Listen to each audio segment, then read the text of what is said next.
Halo guys, balik lagi di Emi Film. Bagaimana kabar kalian semua? Semoga kalian semua dalam keadaan baik-baik saja ya guys ya. Kali ini gue akan ngebahas alur film yang berjudul Sugar Babies. Film ini bercerita tentang seorang mahasiswi yang kurang mampu membiayai sekolahnya dan akhirnya menawarkan tubuhnya kepada om-om gadun kaya raya. Oke, tanpa banyak babacot, seperti biasa jauhi keramaian, tutup pintu kamar, gunakan headset, tetap jadi beban keluarga dan selamat menonton. It is near impossible. And Film dimulai dengan memperlihatkan wanita yang bernama Kara. Kara adalah mahasiswi kutu buku jurusan hukum yang berasal dari keluarga sederhana. Untuk menambah biaya kuliahnya, ia bekerja sebagai pelayan di suatu bar. Sesaat kemudian, datang pacar Kara yang bernama Justin. Karena mereka sedang bucin, Justin langsung nyosor Kara. Saat sedang berciuman, tiba-tiba datang om-om gadun. Ternyata, kakek tua itu adalah gadunnya Sauna, teman sekamar Kara. Saat Kara selesai bekerja, ia dihampiri oleh bosnya. Di sini, si bos langsung memecat Kara karena sudah tak sanggup lagi membayar Kara.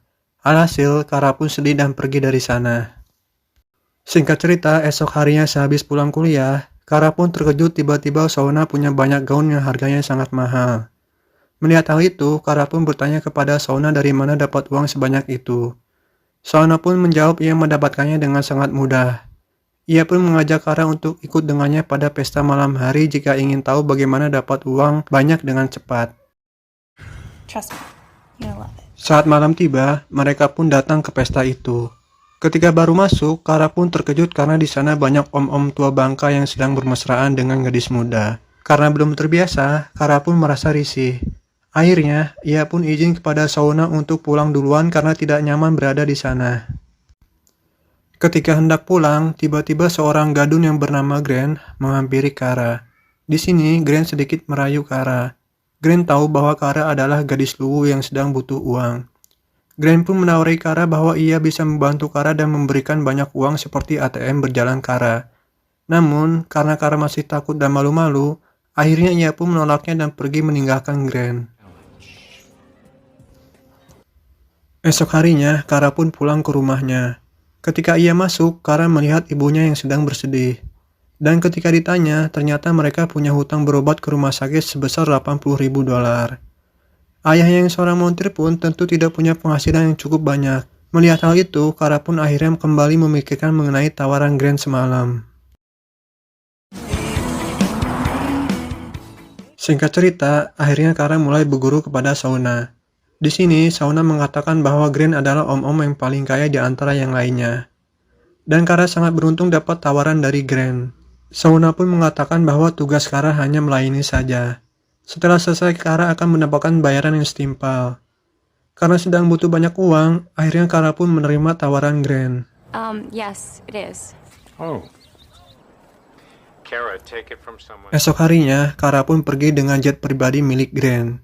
Dari sini, terlihat betapa kayanya Grant ini. Saat makan malam tiba, Grant bersikap lembut kepada Kara.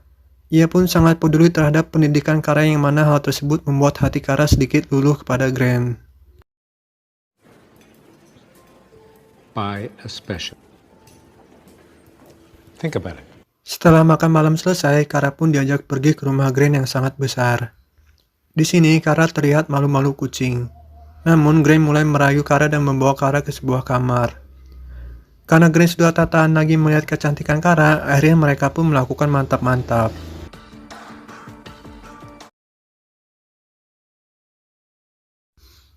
Setelah beres ajeb-ajeb, Kara diberi sebuah amplop oleh Grant. Ketika dicek, ternyata amplop tersebut berisi cek sebesar 100 juta rupiah. Dari situ, Kara terkejut dan mulai ketagihan karena dapat uang dengan mudah.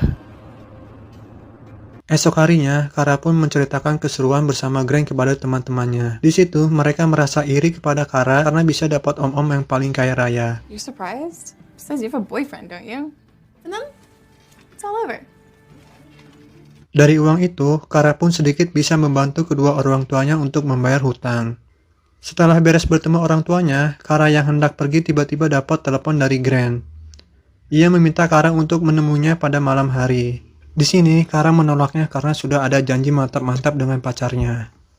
Namun, Grant yang sudah kebelat belaam-belaam pun tak peduli dan memerintahkan Kara untuk membatalkan acara tersebut. Kara pun berbohong pada Justin bahwa ia banyak tugas kuliah dan tidak bisa bertemu dengan Justin. I can't. I've got a paper to write. Singkat cerita, Kara pun pergi ke rumah Grant. Di sini terlihat Kara mulai nyaman bersama Grant. Melihat hal itu, Grant pun menawari Kara untuk dapat membayar hutang di rumah sakit orang tuanya yang berjumlah 500 juta. Mendengar hal itu, Kara pun senang. Sebagai balasannya, Kara pun harus rela mantap-mantap dengan Grant. Don't move.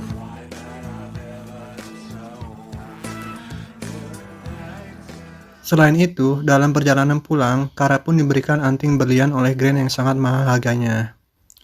Singkat cerita, Kara pun sampai di kosannya. Tiba-tiba, Justin datang. Karena sudah tak tahan bercocok tanam, Justin langsung mencium Kara dan mengajaknya mantap-mantap. Namun, apa daya, karena Kara lelah sudah digenjot oleh Grant, ia pun menolaknya. Melihat sifat Kara yang berubah, ia mulai curiga. Ditambah lagi, ia melihat anting berlian yang digunakan oleh Kara. Okay. Justin pun langsung menanyakan apa yang terjadi terhadap Kara kepada Shauna. Di sini, Shauna pun dengan bego dan polos mengatakan bahwa Kara sudah menjadi simpanan om-om kaya raya karena sedang butuh banyak uang. Mendengar hal itu, Justin pergi menghampiri Kara dan memarahinya. Di sini, Kara mengatakan semua itu dilakukan demi kebutuhan uang saja. Tidak ada rasa cinta sama sekali. Namun, Justin merasa jijik terhadap Kara dan akhirnya mereka pun putus. Setelah kejadian itu, Kara pun semakin menjadi-jadi dalam memberikan servis terhadap Grant. Malamnya, Kara dan Grant pun mantap-mantap. Anehnya, di sini Kara mulai menikmatinya.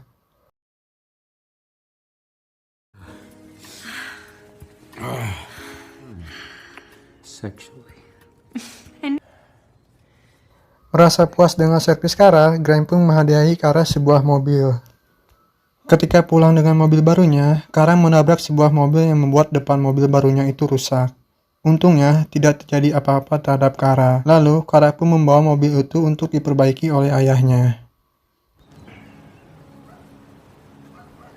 Singkat cerita, Kara sedang merayakan ulang tahun ayahnya di rumah. Di sini, Kara kembali ditelepon oleh Grant dan mengajaknya bertemu sekarang juga. Tentu Kara yang sedang ada acara ini menolak permintaan Grant. Di situ, Grant sangat marah terhadap Kara. My plans. I expect you in an hour. Kara! Esok harinya, ayah Kara yang sedang memperbaiki mobil tidak sengaja menemukan struk pembelian mobil Kara. Dan ketika dilihat, ternyata mobil itu terdaftar atas nama Grant. Di mana hal ini membuat ayah Kara curiga bahwa sedang terjadi sesuatu yang janggal. Di tempat lain, Kara mengunjungi rumah Grant untuk minta maaf karena sifatnya kemarin. Di sini, Grant yang sudah kecewa terlihat seakan tidak peduli terhadap Kara. Ketika mereka berdua sedang cekcok, tiba-tiba di luar datang ayah Kara yang sedang mencari Grant. Di sini, ayah Kara berteriak dan membuat kegaduhan. Dan ketika Kara keluar, betapa terkejutnya sang ayah karena melihat anaknya telah jadi simpanan om-om. Karena kesal, ayah Kara pun memukul Grant. Di sini, Kara dan ayahnya pun bertengkar. What's going on? Dad! Setelah kejadian itu, Kara pun meminta maaf kepada Grant dan berjanji akan menuruti semua permintaan Grant. Grant yang sudah kesal dan emosi pun tidak memaafkan Kara. Grant pun meminta Kara mengembalikan mobil yang sudah ia berikan. Goodbye. Goodbye. Esoknya, Kara curhat kepada Shauna tentang apa yang terjadi. Di sini, Shauna menyarankan untuk meminta kesempatan kedua kepada Grant. I don't know what to do. So just dry your pretty little. Malam harinya, Kara pun menghadiri pesta om-om kaya ditemani oleh temannya Lea yang sedang menggunakan anting berlian milik Kara. Hi. How do they look? Tak lama kemudian, Kara pun menghampiri Grant dan meminta maaf kepadanya.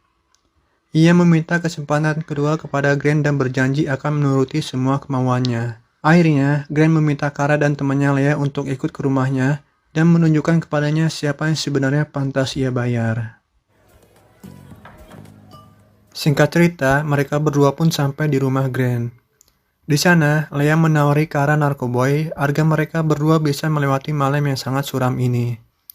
Setelah siap, mereka berdua pun mulai menghampiri Grant dan mulai menunjukkan siapa yang sebenarnya pantas untuk Grant.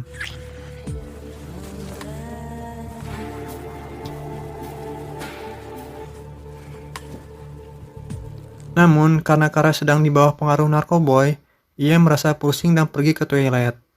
Sementara itu, Leah dan Grant sedang menikmati mantap-mantap berdua. Grant yang tak bisa kontrol nafsunya, tak sengaja mencekik Leah hingga tewas.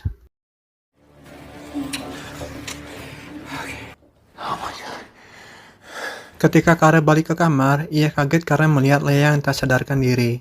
Di sini Kara terlihat panik. Namun, Grant mencoba meyakini Kara bahwa Leah hanya sekedar pingsan saja. Well, she drank too She was much. just right there. Tanpa sepengetahuan Kara, asisten Grant pun membawa jasad Leah untuk dibuang. Esok harinya, Kara yang pulang kuliah dihampiri oleh Grant dan asistennya. Karena takut kejadian semalam diketahui oleh Kara, Grant pun berlaku baik dan memberikan cek senilai 500 juta rupiah. Kara yang tak sengaja menemukan anting yang dipakai Leah semalam pun akhirnya sadar bahwa Leah sudah benar-benar tewas, dan uang itu hanya dijadikan sebagai alat untuk tutup mulut saja. Mengetahui hal itu, Kara pun menolaknya dan mengembalikan cek tersebut.